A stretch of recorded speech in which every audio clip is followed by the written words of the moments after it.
क्या आपने कभी सपना देखा है उस पवित्र भूमि की यात्रा का, जहां इतिहास और आस्था एक साथ जीवंत हो उठे हैं? आइए हमारे साथ चले इजराइल की पवित्र यात्रा पर, होली लैंड टूर, जहां हर कदम पर आपको मिलेगी शांति और प्रेरणा। गलील सागर के किनारे खड़े होकर महसूस करें उस पल को जहां यीशु ने अपने चमत्कार दिखाए।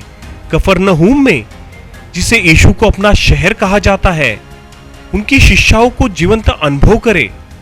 बेथलेहेम में, चर्च ऑफ नेटिविटी में उस पवित्र स्थान को देखें जहां यीशु का जन्म हुआ।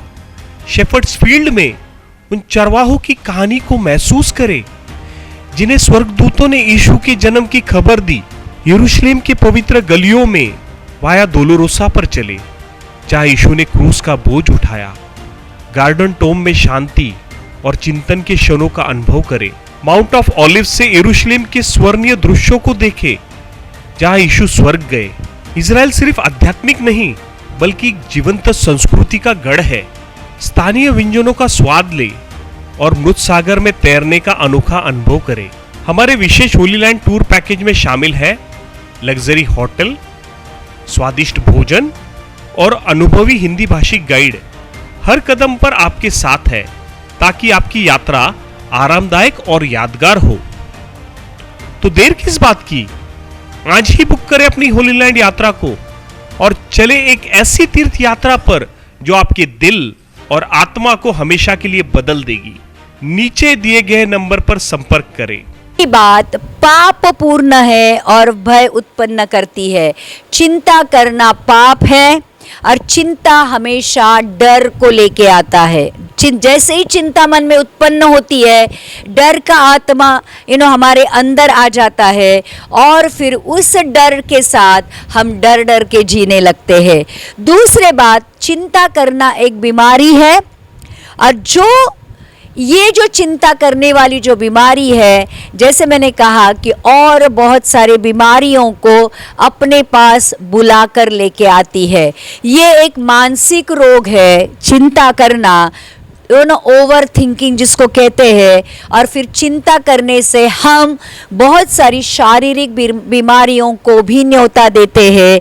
जो बातें घटती नहीं है, जिसका प्रयोजन पहले से ही परमेश्वर ने करके रखा है, उसी पर ज़्यादा ध्यान रहता है। देखो, जब हम चिंता करते हैं तो जो बातें हुई नहीं, आपको पता है 70 to 80% ऐसी बातें होती है जो हमारी ज़िंदगी में कभी होनी ही नहीं होती है, लेकिन वो होगी तो क्या होगा इस बारे में हम चिंता करते। मतलब हमारी ज़िंदगी में जो 70 से 80% जो बातें हैं उनके बारे में हम सोचते हैं, जिनके बारे में सोचना बिल्कुल नहीं चाहिए क्योंकि वो होने ही नहीं वाली है। लेकिन हम हमारी ज़िंदगी में उन्हीं के बारे में सोचते हैं कि ऐसा होगा तो कैसा होगा, वैसा होगा तो कैसा होगा। और फिर ध्यान रखना, जिन बातों का प्रयोजन, जिन बातों को परमेश्वर ने ऑलरेडी हमारे लिए दे के रखा है, उन बातों के बारे में भी हम बहुत सारी चिंताएं करते हैं। दुख, कष्ट और मृत्यु का आरंभ चिंता से होता है। चिंता कभी भी अकेली नहीं आती है। चिंता हमेशा दुख को लेके आती है, चिंता हमेशा कष्ट को लेके आती है और आखिर में चिंता मृत्यु में परावर्तित हो जाती है। काफ़ी सारे लोग जिंदगी के आखिरी सांस तक चिंता करते रहते हैं और चिंता में ही मर जाते हैं। कल की चिंता का और दूसरों की चिंता का बोझ उठाते जिंदगी कब खत्म हो जाती है हमें भी नहीं पता होता है। कल क्या होगा, 10 साल के बाद क्या होगा, दूसरों के बारे में चिंता, इसके बारे में चिंता, उसके बारे में चिंता, ये चिंताओं के बोझ उठाते हमारी एक सुंदर सी छोटी सी जिंदगी कब खत्म हो जाती है पता भी नहीं चलती है। और ये चिंता एक ऐसा बोझ है जो मरने से पहले ही तुमको मार देता है। जब चिंता आती है तो प्रियो हम मर के जीना शुरू करते हैं। हम जिंदा तो रहते हैं, लेकिन मरे हुए मुर्दे की तरह हम जीते हैं। चिंता जब होती, ना खाने में इंटरेस्ट है, ना चलने, ना काम करने में इंटरेस्ट है, ना सोने को होता है, ना जिंदगी के किसी आनंद में हम सहभागी होते हैं। शांति तो कब की निकल जाती है। तो हम जिंदा तो रहते हैं, लेकिन जब चिंता करते हैं तो प्रियो एक तरह से मर मर के जीते हैं। चिंता मानसिक और शारीरिक आत्महत्या लाती है। जब चिंता करते हैं तो हमें खुद को लटकाने की ज़रूरत नहीं है, किसी जहर को खाने की ज़रूरत नहीं है, या फिर किसी ट्रेन के नीचे जाने की ज़रूरत नहीं है। हम वो हर दिन करते हैं। जब चिंता करते हैं तो हम हर दिन अपने मानसिक और शारीरिक जो चीज़ें हैं उसकी आत्महत्या करते हैं। बिना तरस खाए कब्र, जो चिंता करते हैं, ये जो चिंता है हमारे ऊपर कभी तरस नहीं खाती है, और ये जो चिंता है हमारे लिए जल्दी से कब्र खोदने का काम करती है। मतलब जो चिंता ज़्यादा करते हैं उनकी कब्रें जल्दी खोदी जाती है। तो जल्दी कह सकते हैं जो ज़्यादा चिंता करते हैं वो लोग जल्दी मर जाते हैं। चिंता करना व्यर्थ है। इसमें जो समय नष्ट होता है उसे दूसरे अच्छे काम में लगा सकते हैं। मैं तो हमेशा ये कहूँगी, चिंता करने में जितना समय आप डालते हो उतना ही समय आप प्रार्थना में डालो, वचन पढ़ने में डालो, स्तुति आराधना में डालो, परमेश्वर के पास आने में डालो, तो शायद चिंता निकल जाएगी। परमेश्वर का विश्वास, परमेश्वर का सामर्थ, परमेश्वर का मार्ग हमारी जिंदगी में दिखाई देगा। तो ध्यान रखना, चिंता करना व्यर्थ है, और जो समय हम चिंता करने में व्यर्थ डालते हैं या व्यस्त होते हैं वो कंप्लीटली हमारे जिंदगी का लॉस है, एक बहुत बड़ा लॉस है। इसलिए चिंता करना व्यर्थ है।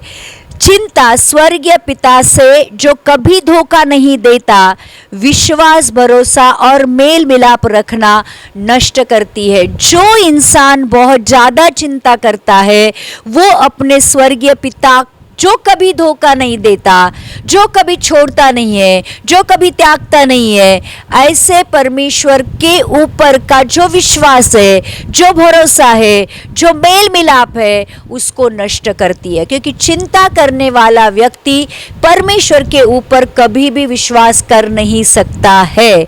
चिंता दूसरों के लिए ठोकर का कारण है। अगर हम विश्वासी होकर बहुत बातों की चिंता करते हैं तो फिर औरों को भी जो विश्वास में आना चाहते हैं एक तरह से रोकते हैं, और फिर औरों का भी विश्वास हम कम करते हैं। ध्यान रखना, जब हम हमारी ज़िंदगी के बारे में इतनी चिंता करते हैं और फिर दूसरों को बोलते चल मेरे साथ चर्च में, चल मैं प्रार्थना करता हूँ, तो वो कहेगा हमारी चिंताओं को देखकर कि अगर तेरी चिंता तेरे जीवन से परमेश्वर निकाल नहीं पाएगा तो मेरी चिंता तेरा परमेश्वर मेरी जिंदगी से कहाँ निकालेगा। और इसलिए प्रियो, जब हम बहुत ज़्यादा चिंता करते हैं तो दूसरों के लिए एक व्यत्यय बन जाते हैं, या उनको परमेश्वर के आने से एक रोक बन जाते हैं। क्योंकि हमारे विश्वास को देखकर लोगों ने परमेश्वर के पास आना चाहिए, लेकिन जब हमारे अल्प विश्वास या अविश्वास को लोग देखते हैं तो हमारे पास परमेश्वर के पास कभी नहीं आएंगे। चिंता एक तरह से मसीह को निराधार करना है, ये दिखाना है कि तू हमारी चिंता नहीं करता, इसलिए हमें अपनी चिंता करनी पड़ती है, जो एक मसीह को कभी नहीं करना चाहिए। जब हम चिंता करते हैं अपनी ज़िंदगी के बारे में, हम परमेश्वर का आदर नहीं करते, हम परमेश्वर का सम्मान नहीं करते, हम परमेश्वर को हमारी ज़िंदगी में वो स्थान नहीं देते जो उसका स्थान होना चाहिए। तो एक तरह से जब हम चिंता करते हैं तो यीशु मसीह को ये कहते हैं कि देख, तुझे हमारी चिंता नहीं है, तुझे हमारी फिक्र नहीं है, तू हमारा ख्याल नहीं रखता, इसलिए हमारी ज़िंदगी का ख्याल हमें रखना पड़ता है। और इसलिए हम परमेश्वर को एक तरह से हमारे जिंदगी में स्थान नहीं देते।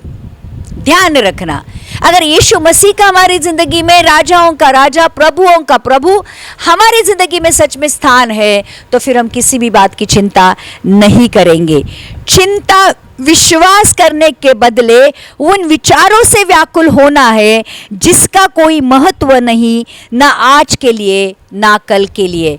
चिंता को हम इतना ज़्यादा महत्व देते हैं, चिंता को हम इतना बड़ा स्थान देते हैं हमारी ज़िंदगी में कि पूरे मन से, पूरे प्राण से, पूरी बुद्धि से, पूरी शक्ति से हम चिंता करते हैं।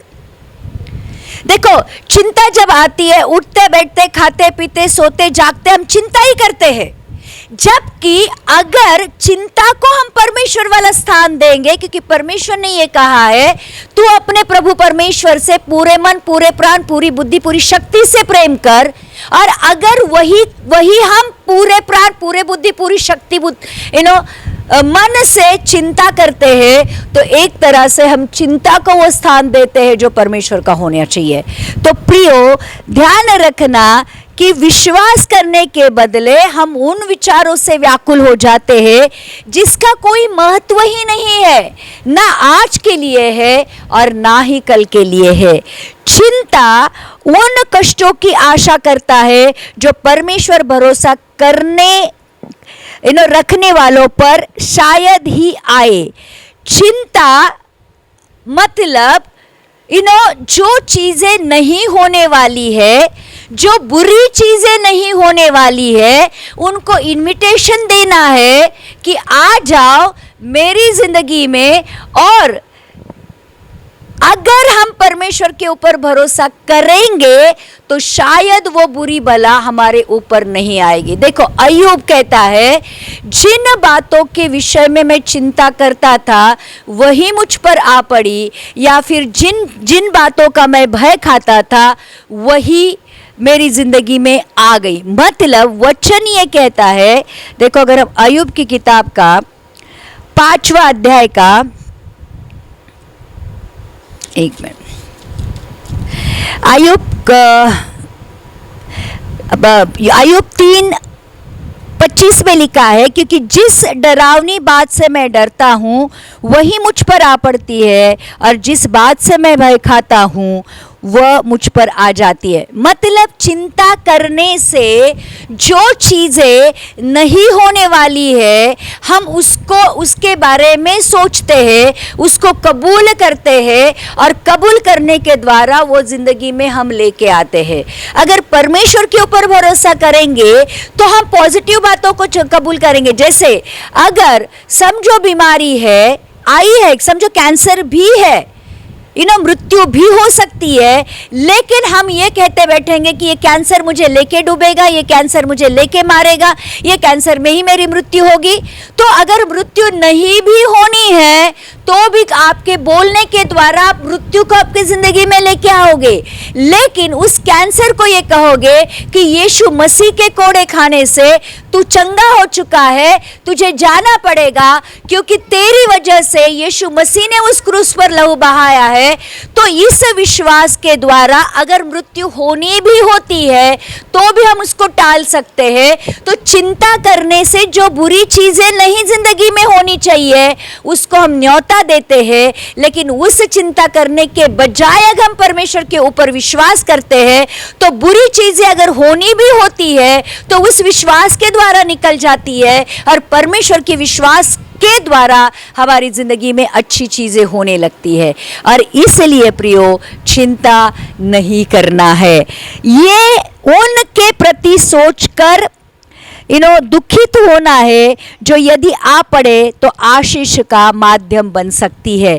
अगर समझो जिंदगी में प्रॉब्लम्स है, मैं ये नहीं नकार रही हूँ कि आपके ज़िंदगी में नौकरी नहीं है तो प्रॉब्लम नहीं है, आपके ज़िंदगी में कर्जे है, आपके ज़िंदगी में आपको बहुत सारी बीमारियाँ हैं, आपके ज़िंदगी में टूटापन है, आपके रिश्ते टूट गए हैं, आपके ज़िंदगी में हर तरह की प्रॉब्लम है। मैं वो नहीं कह रही हूँ कि नहीं है, लेकिन प्रियो ध्यान रखना, चिंता करने से जब हम दुखी होते हैं तो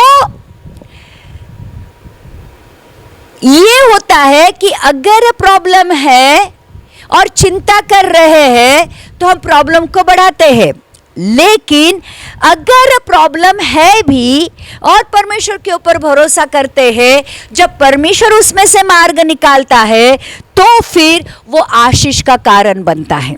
ध्यान रखना, अब एक जन्म का अंधा यीशु मसीह को पुकारता है कि हे यीशु नासरी मुझ पर दया कर, और यीशु रुक जाता है और उसको कहता है तू क्या चाहता है कि मैं तेरे लिए करूं, और यीशु मसीह को वो कहता है यही प्रभु की मैं देखने लगूं। अब प्रॉब्लम थी उसकी जिंदगी में, भीख मांग रहा था वो, लेकिन बर्तिमेय के बारे में मैं बात कर रही हूं, लेकिन जब यीशु को वो देखता है उसको पता होता है अब मुझे मेरी आंखों के बारे में चिंता करने की जरूरत नहीं है, क्योंकि मुझे चिंता मुक्त करने वाला, मुझे आंखें देने वाला मुझे मिल गया। और यीशु मसीह उसके विश्वास को देखकर कहता है जा तेरे विश्वास ने तुझे चंगा किया, देखने लग, और वो देखने लगता है। ध्यान रखना, 12 साल से बीमार स्त्री जो लहू बहने की बीमारी थी उसको, वो यीशु मसीह को देखती है और वो कहती है उसको प्रार्थना करने की भी जरूरत नहीं है, मैं वस्त्रों को छू लूंगी तो भी मैं चंगी हो जाऊंगी, और वो जाकर उसके वस्त्रों को छूती है। चिंता करने के बजाय, अभी वो मरने ही वाली थी क्योंकि उसका धन संपत्ति खत्म हो गया था, वो जितना डॉक्टर के पास गई उतना ज्यादा कमजोर हो गई थी, लेकिन और ज्यादा चिंता करती तो थोड़े दिन के बाद मर जाती थी। लेकिन जब यीशु को सामने देखती है उसके अंदर विश्वास पैदा होता है, वो जाकर विश्वास को उसके वस्त्रों को छूती है और वो पूरी तरह चंगी हो जाती है। तो प्रियो ध्यान रखना, काफी बार हमारी जिंदगी में प्रॉब्लम इसलिए आती है कि हम चिंता करते बैठे इसलिए नहीं, परंतु प्रॉब्लम इसलिए भी आती है कि वही प्रॉब्लम हमारी जिंदगी में आशीष का कारण बने। कितने लोग समझ रहे हैं? तो चिंता करने के बजाय अगर वही प्रॉब्लम को हम परमेश्वर के हाथों में दे देते हैं, हम विश्वास करते हैं, तो वही प्रॉब्लम हमारे लिए आशीष का कारण बनती है। इजरायली लोगों के जीवन के बारे में अगर हम देखेंगे, इजरायली लोगों के जीवन में बहुत सारी प्रॉब्लम आई। फारो उनको निकलने नहीं दे रहा था, लेकिन 10 विपत्तियां परमेश्वर ने मिस्री लोगों के ऊपर डाल दी, और आखिर में बहुत सारे चिन्ह चमत्कारों के साथ मिस्र से इजरायली लोगों को बाहर निकाला। अब प्रॉब्लम इतनी बड़ी थी कि लाल समुद्र आगे था, पीछे फारो की सेना थी। ये प्रॉब्लम थी, चिंता का विषय था, जीवन और मृत्यु का सवाल था, लेकिन परमेश्वर ने लाल समुद्र डुबा कर एक तरह से इजरायली लोगों को आशीषित किया। पानी नहीं, पानी चाहिए था, परमेश्वर ने उनके लिए पत्थरों से पानी निकाला। मन खाना चाहिए था, परमेश्वर ने उसको स्वर्ग से मन्ना खिलाया। मतलब प्रॉब्लम थी, लेकिन उस प्रॉब्लम को परमेश्वर ने आशीष में बदल दिया। जो कोई भी अपनी चिंता छोड़कर परमेश्वर के ऊपर विश्वास करता है, प्रियो, परमेश्वर उस प्रॉब्लम को आशीष में बदल देता है। चिंता ये बिना स्वर्गीय पिता के अनाथ की तरह रहने के समान है। जब हम चिंता करते हैं तो हमें ऐसा लगता है कि परमेश्वर ने मुझे इस दुनिया में अनाथ छोड़ा है, मेरा कोई नहीं है, मेरी कोई फिक्र नहीं करता है। मतलब हम एक तरह से परमेश्वर को ये कहते हैं कि मैं तेरा पुत्र नहीं हूं। कितने लोग समझ रहे? जब हम चिंता करते हैं तो दुनिया को कहते हैं मैं अनाथ हूं, परमेश्वर को कहते हैं मैं तेरा पुत्र नहीं हूं। इसलिए जो परमेश्वर के पुत्र है वो कभी भी अपनी जिंदगी के बारे में चिंता नहीं करते, क्योंकि उनको पता होता है उनका स्वर्गीय पिता उनका हर तरीके से ख्याल रखता है, हर एक जरूरत को पूरा करता है, उनको प्रोटेक्ट करता है। इन्हें लिखा है कि तूने अपने स्वर्गदूतों को मेरे निमित्त आज्ञा दी है कि मेरे पैरों में ठेस ना लगे, इससे पहले ही वो मुझे हाथों हाथ उठा लेते हैं। मेरा प्याला उमड़ कर बह रहा है, मेरी जिंदगी में भरपूरता है। मेरे दुश्मनों के सामने तो मेरे लिए मेज सजाता है, मतलब दुश्मन की भी चिंता करने की जरूरत नहीं है। मृत्यु की तराई से होकर भी मैं गुजरूं तो भी हानि से नहीं डरता हूँ, क्योंकि तू मेरे साथ होता है। तो मृत्यु का भी भय हमें नहीं होता है। तू मुझे हरी हरी चराइयों में चराता है। परमेश्वर को जब हम जानने लगते हैं, परमेश्वर के राज्य को जब हम जानने लगते हैं, तो जन्म से लेकर मृत्यु तक और मृत्यु के बाद वाली जिंदगी का भी ख्याल करने का हमारे लिए जरूरत नहीं है, क्योंकि उन सारी बातों का ख्याल परमेश्वर करता है। तो प्रियो, जब हम विश्वास के बदले चिंता करते हैं तो हम ये कहते हैं कि मैं अनाथ हूँ, मेरा कोई नहीं है, और एक तरह से हम परमेश्वर को नकारते हैं। चिंता ये परमेश्वर मनुष्य प्रकृति के विरुद्ध एक अपराध है और दंड के योग्य है। ध्यान रखना, जो व्यक्ति चिंता करता है वो परमेश्वर, मनुष्य और इस सृष्टि या कह सकते हैं प्रकृति के विरुद्ध, नेचर के विरुद्ध अपराध करता है। क्योंकि अगर परमेश्वर ये कहता है कि चिंता नहीं करनी है तो चिंता नहीं करनी है। जो लोग परमेश्वर के वचन के विरुद्ध करते हैं वो पाप है, और अगर पाप है तो दंड है। इसलिए मनुष्य जाति को परमेश्वर ने अपने लिए बनाया है, अपने स्वरूप में बनाया है, अपने समानता में बनाया है, अपने अधिकार के साथ बनाया है। परमेश्वर मानव जाति को पुत्र के रूप में देखता है, और पिता भली भांति जानता है कि मेरे पुत्र को कौन सी क्या ज़रूरत है, उसको कैसे प्रोटेक्ट करना है, उसको कैसे सस्टेन करना है, उसको कैसे प्यार करना है। इसलिए कहता है कि मेरी करुणा हर दिन नहीं होती है। परमेश्वर के ऊपर जब विश्वास करते हो तो परमेश्वर आपको प्यार करने के नए नए तरीके के ढूंढता है। परमेश्वर आपके अंदर होता है, परमेश्वर आपके साथ चलता है। प्रियो, अगर इन चीज़ों को हम नज़रअंदाज करते हुए भी चिंता करते हैं तो फिर वो एक पाप है, और ध्यान रखना, पाप है तो फिर दंड भी है। चिंता यह दूसरों और अपने प्रति मानसिक क्रूरता है। जब हम चिंता करते हैं तो अपने ही विरुद्ध, मतलब एक तरह से अपने आप को मारते हैं। कोई आकर हमें मारने की जरूरत नहीं है। जब हम चिंता करते हैं तो अपने आप को मारते हैं, और काफ़ी बार हमारी चिंताएं हम ट्रांसफ़र भी करते हैं। जब मैं चिंता करती हूँ और मेरा चिंता का विषय मैं दूसरों को बोलती हूँ तो वो भी चिंता करने लगता है, मतलब मैं उसको भी मारती हूँ। तो जब चिंता करते हैं तो खुद को भी मारते हैं और इर्द गिर्द का सारा माहौल भी हम खराब कर देते हैं। चिंता करने वाले लोग एक निगेटिविटी समाज में या अपने आसपास के लोगों में डाल देते हैं। उनके अंदर भी वही चिंता करने वाला आत्मा हम ट्रांसफर करते हैं। तो ये एक क्रूरता है। ध्यान रखना, चिंता करना मतलब अपने आप को शिक्षा देना है, अपने आप को एक तरह से पनिश करना है, और इसलिए चिंता नहीं करना है। और आखिरी बात यह है प्रियो, चिंता करना मूर्खता है, क्योंकि जो कुछ भी होने वाला है वो चिंता करके रोका नहीं जा सकता। यदि वो घटना नहीं घटती तो चिंता करने की कोई आवश्यकता नहीं। मतलब ध्यान रखना, कई चीज़ें आपकी ज़िंदगी में है वो होने ही वाली है, वो घटे बगैर नहीं रहेगी। ध्यान रखना, अगर वो घटने वाली है तो घटने ही वाली है, उसको अगर रोक नहीं सकते हैं तो टेंशन लेने की क्या ज़रूरत है। और यदि विपत्तियाँ आती भी है तो भी परमेश्वर पर भरोसा रखकर उस पर विजय पाई जा सकती है। एक देखो, परमेश्वर कभी भी, मैंने हमेशा एक बात कहती हूँ, परमेश्वर कभी भी प्रॉब्लम फ्री लाइफ की बात नहीं करता, लेकिन टेंशन फ्री लाइफ की बात करता है। ध्यान रखना मैं क्या बोल रही हूँ। परमेश्वर प्रॉब्लम फ्री लाइफ नहीं देता है, परमेश्वर टेंशन फ्री लाइफ देता है। वो कहता है इस दुनिया में तुम्हें दुख होंगे, कष्ट होंगे, क्लेश होंगे, तकलीफ होगी, सताव होगा, लेकिन धीरज धरो, मैंने दुनिया को जीत लिया है। मतलब परमेश्वर ये कहता है तेरी जिंदगी में ऐसे प्रॉब्लम्स आएंगे, और ये बाइबल गवाह है। यूसुफ के जीवन में भी प्रॉब्लम आई। यूसुफ को उसके भाइयों ने मारना चाहा, खड्डे में डाल दिया, गुलाम की तरह रहना पड़ा, जेल में जाना पड़ा, लेकिन उन सारी चीज़ों में परमेश्वर ने उसको ट्रेनिंग दी और उसको मिस्र का सेकंड इन कमांड बना दिया।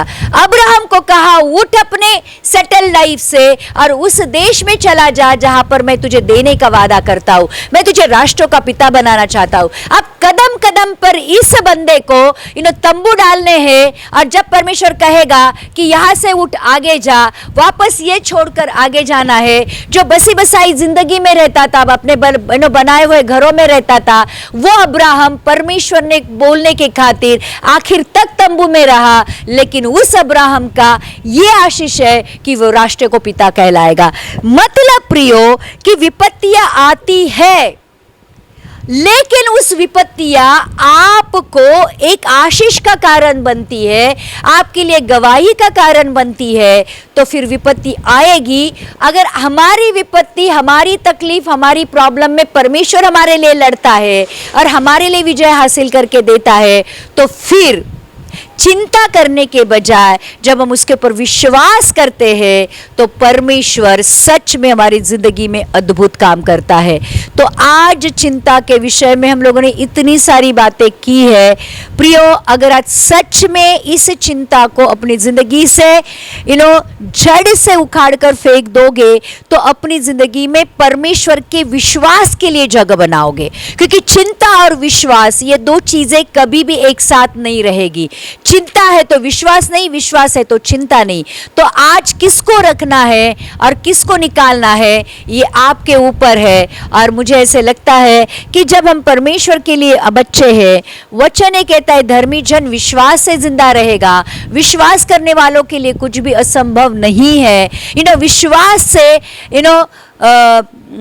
विश्वास से ही लोग धर्मी गिने जाएंगे। तो आज चिंताएं छोड़कर आइए हम अपने परमेश्वर के पास आते हैं और चिंता के बदले आज अपने आप को विश्वास से भरते हैं, क्योंकि विश्वास असंभव को संभव करता है। और इसलिए प्रियो, आज इस वचन के द्वारा परमेश्वर हमें ये सिखा रहा है कि चिंता करना पाप है, और पाप है तो फिर दंड है। और जो कोई भी अपनी सारी प्रॉब्लम्स परमेश्वर के ऊपर डालता है, परमेश्वर हर एक के लिए अद्भुत रीति से जीवन से मार्ग निकालता है। इसलिए ये प्रॉब्लम है, वो प्रॉब्लम है, ऐसा होगा तो कैसा होगा, वैसा होगा तो कैसा होगा, ये मुझे मार डालेगा, ये मुझे खत्म कर देगा, मैं ऐसा ही मरूंगा, ये ऐसा ही होगा, ऐसे निगेटिव चीजें कबूल करने से अच्छा है कि परमेश्वर के वचन को कबूल करो, परमेश्वर के पास जाकर प्रार्थना में धन्यवाद के साथ उससे मांगो। देखो, परमेश्वर के लिए कोई भी बात असंभव नहीं है। मैं आज आपको, मैं खुद को भी आज ये समझा रही हूँ कि चिंता करने के बदले परमेश्वर के ऊपर विश्वास करो, क्योंकि विश्वास करने वालों के लिए परमेश्वर मरुभूमि में भी नदियां बहाता है, जंगल में मार्ग बनाता है। परमेश्वर अद्भुत रीति से काम करता है। तो आज चिंता करने वाले मेरे सारे भाई बहनों से परमेश्वर यही बात करता है कि चिंता मत करो, क्योंकि परमेश्वर आपका ख्याल रखता है। जैसे हम लोगों ने वचन देखा कि आकाश के पक्षियों की तरफ देखो, ना तो वो बोते हैं, काटते हैं, ना बटोरते हैं, लेकिन हमारा स्वर्गीय पिता उनको खिलाता है। तो प्रियो, आज से क्या खाएंगे, क्या पिएंगे, क्या पहनेंगे, कहाँ रहेंगे, क्या नौकरी करेंगे, जो कुछ भी आपकी क्या किंतु कैसे परंतु जो चिंताएं है, आज परमेश्वर के पास लेके आ जाओ, अपने आप को विश्वास से भरो। जो कुछ बात की चिंता का विषय भी है तो भी निवेदन, आवेदन, प्रार्थना के साथ परमेश्वर के सामने उपस्थित करो।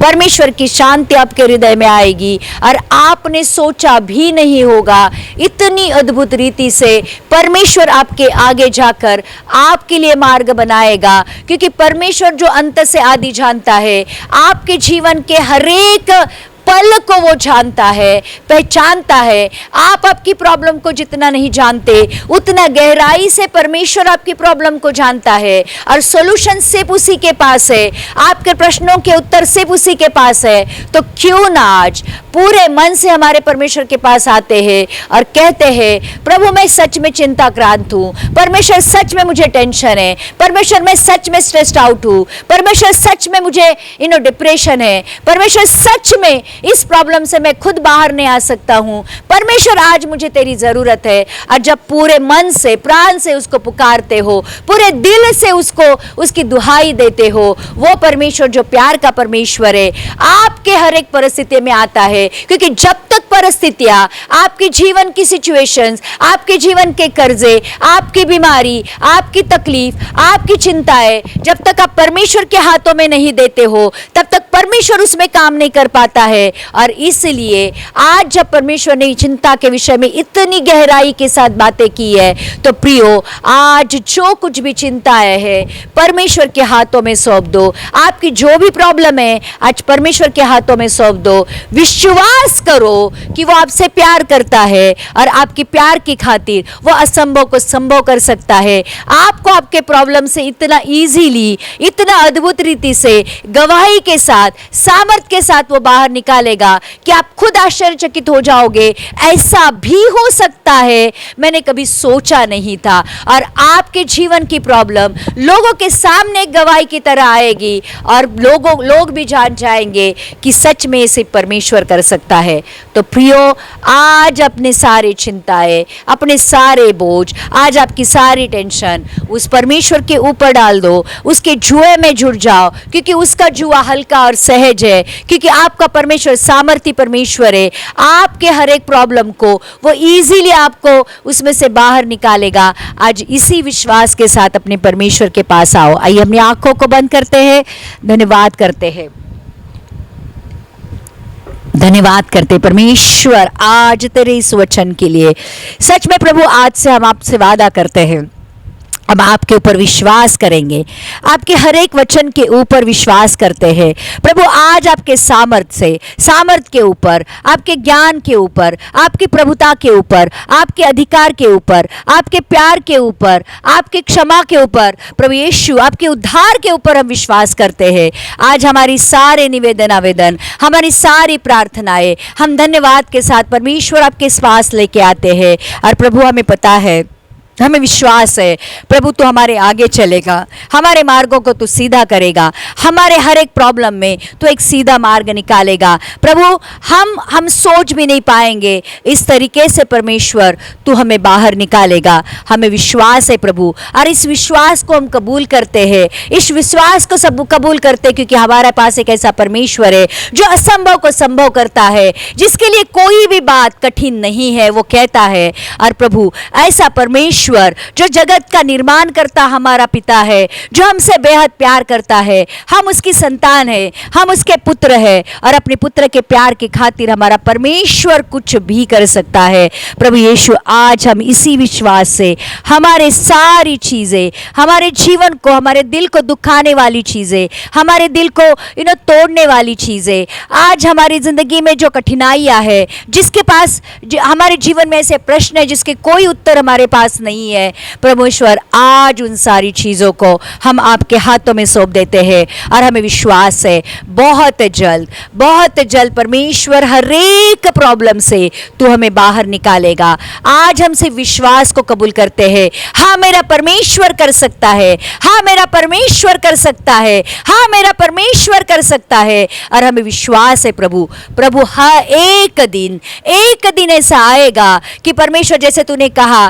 कि इस पहाड़ को तुम कहोगे राई के जितने विश्वास के साथ कि यहां से उठकर निकल जा और समुद्र में गिर जा, तो भी वो गिर जाएगा। आज हमारे जीवन के हर एक पहाड़ जैसी प्रॉब्लम को हम कहते हैं कि उस पहाड़ को हम कहते हैं, उस प्रॉब्लम को हम कहते हैं, विश्वास के साथ मेरी जिंदगी से निकल जा और समुद्र में गिर जा, मेरी जिंदगी से इस तरह से निकल जा कि तू मुझे कभी दिखनी नहीं चाहिए। और मुझे पता है मेरा परमेश्वर मेरी प्रॉब्लम को इस तरह से मेरी जिंदगी से निकालेगा कि वो प्रॉब्लम मुझे वापस कभी दिखाई नहीं देगी। हाँ परमेश्वर हम आपके ऊपर विश्वास करते हैं, हम विश्वास करते हैं, और आज हम आपसे वादा करते हैं हम चिंता नहीं करेंगे, हम विश्वास करेंगे, हम प्रार्थना करेंगे, हम स्तुति आराधना करेंगे, हम वचन पढ़ेंगे, परंतु हम चिंता नहीं करेंगे। परमेश्वर आज हम अपने आप को आपके हाथों में सौंप देते। परमेश्वर हम चाहते हैं कि हर एक सुनने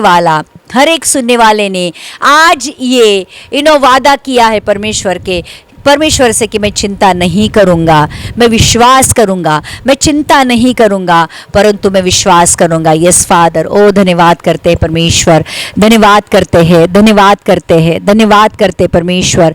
आइए हम प्रार्थना करते हैं उन लोगों के लिए जो आज बीमार है। आज देखो प्रियो, आज आपकी बीमारी कितनी बड़ी है वो मत देखो। कैंसर है, हार्ट की प्रॉब्लम है, किडनी खराब है, पैरालिसिस है, स्ट्रोक हुआ है, जो डॉक्टर ने भी जवाब दे दिया है, लेकिन हमारा परमेश्वर कभी जवाब नहीं देता है, हमारा परमेश्वर कभी छोड़ नहीं देता है, हमारा परमेश्वर कभी त्याग नहीं देता है। आज उस परमेश्वर के पास आओ। आज जो कोई भी आपकी बीमारी है, डॉक्टर्स के लिए भी असंभव है, परमेश्वर के बच्चों परमेश्वर के पास आओ। आज प्रार्थना करते, जो कोई भी बीमारी है, सर दर्द हो, थायराइड हो, blood pressure, diabetes, blockages, paralysis, कमर का दर्द, बदन दर्द, बुखार, इन्फेक्शन, स्किन के डिसीजेस, जो कुछ भी है, पेट का दर्द, किडनी की प्रॉब्लम, लीवर की प्रॉब्लम, स्प्लीन की प्रॉब्लम, आज जो कुछ भी, वेरिकोज वेन, डायबिटिक फूड, जो कुछ भी आपकी प्रॉब्लम है, कैंसर, किसी भी किस्म का कैंसर, किसी भी स्टेज का कैंसर, यीशु मसीह हम आपके हाथों में सौंप देते हैं, आपके हाथों में सौंप देते हैं और इस वचन को विश्वास से कबूल करते हैं कि यीशु मसीह के कोड़े खाने से, उन 39 कोड़ों के द्वारा हमारे हर एक बीमारी को परमेश्वर तूने चंगा किया है और प्रभु हर एक बीमारी चंगी हो जाएगी यीशु के नाम से, यीशु के नाम से। किसी को कर्जे है, हम प्रार्थना करते हैं कि प्रभु ये जो कर्जे है, ये जो श्राप है, ये जो कमी घटी है, परमेश्वर हमारी जिंदगी से निकाल दे। तेरा वचन कहता है कि परमेश्वर यीशु मसीह आया है जीवन देने, भरपूरता का जीवन देने। प्रभु वो भरपूरता आज पर तेरे बच्चों के जीवन में आने दे। हर एक कर्जा, हर एक कमी घटी, हर एक लैक, आज हर एक शॉर्टेज यीशु मसीह तेरे नाम से तेरे लोगों के जीवन से निकालते हैं। प्रभु ऐसी आशीषों से भर दे कि उनका घर कम पड़े उस आशीषों को रखने के लिए।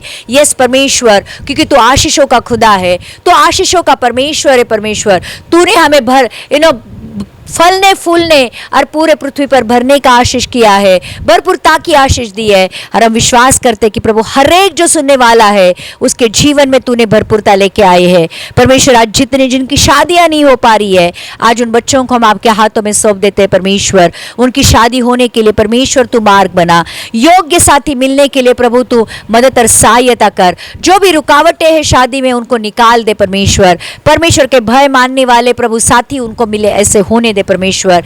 प्रभु आज जितने भी लोग हैं जो हमारे साथ जुड़े हैं, जिनको बच्चे नहीं हो रहे, प्रभु स्पिरिट ऑफ बैरननेस, ये जो बांझपन का आत्मा है, उसको हम कहते हैं यीशु के नाम से निकल जाए, यीशु के नाम से निकल जाए। जहां कहीं भी बांझपन है प्रभु यीशु तेरा फलदायी आत्मा आए, तेरा फलदायी आत्मा आए और प्रभु लोगों के ऊपर उतर कर आए। और परमेश्वर 10 साल से शादी हुई है, बच्चा नहीं है, 8 साल से शादी हुई बच्चा नहीं है, परमेश्वर उनको बच्चे होने के लिए आप मदद करो। आप जीवन देने वाले परमेश्वर हो, परमेश्वर उनको आप जीवन दे दो यीशु के नाम से, यीशु के नाम से। यस फादर, ओ धन्यवाद करते परमेश्वर, धन्यवाद करते परमेश्वर सारी प्रार्थनाओं को सुनने के लिए और प्रभु इस सुंदर से वचन के लिए हम आपका धन्यवाद करते हैं। यीशु मसीह आपको सारा मान महिमा आदर देते हैं, आपके नाम को ऊंचा उठाते हैं। यस फादर, ओ धन्यवाद देते हैं परमेश्वर, धन्यवाद देते हैं, धन्यवाद देते हैं, धन्यवाद देते हैं परमेश्वर। आज डिप्रेशन के आत्मा को हम कहते हैं निकल जाए, मृत्यु के आत्मा को हम कहते हैं निकल जाए और आपका शांति और आपका परमेश्वर आनंद के आत्मा को हम प्रभु तेरे बच्चों के लिए कबूल करते हैं। ये जो बोझ का आत्मा है वो निकल जाए, कठिनता का आत्मा निकल जाए, अविश्वास का आत्मा निकल जाए और प्रभु तेरा विश्वास का आत्मा ऐसे होने दे परमेश्वर। यस फादर, ओ प्रभु धन्यवाद करते हैं, धन्यवाद करते हैं, धन्यवाद करते हैं। आज हर एक के ऊपर तेरी पवित्र आत्मा की अभिषेक उतर कर आए, तेरे पवित्र आत्मा का अभिषेक उतर कर आए। हर एक चीज जो तेरी ओर से नहीं है प्रभु जल कर राख हो जाए। यस फादर, ओ जीसस, आज एक नया जीवन दे दे, एक नई उमंग दे दे परमेश्वर। तेरे बच्चे आज प्रभु तेरे आनंद और शांति से भर जाए, ऐसे होने दे, क्योंकि प्रभु जिनसे तू प्यार करता है उनको छुड़ाता है, उनको बचाता है, उनकी अगुवाई करता है, उनका प्रोविजन करता है, उनका प्रोटेक्शन करता है। और इसलिए प्रभु आज हम अपने आप को आपके हाथों में सौंप देते हैं और प्रार्थना करते हैं कि प्रभु जितने लोगों ने भी ये वचन सुना है उनके जीवन में तूने कार्य किया है। यीशु सारा मान महिमा आदर आपको देते हैं, यीशु मसीह के नाम से मांगते हैं, सुन और कबूल कर। तो जीसस इंडिया टीवी चैनल पर ऐसे ही ये जो लाइव सेशन है मैसेजेस है देखते रहिएगा, इस चैनल को सब्सक्राइब करिएगा और इस वचन के द्वारा छुटकारा पाइएगा। यीशु मसीह के नाम से मांगते हैं, सुन और कबूल कर। आमेन आमेन आमेन।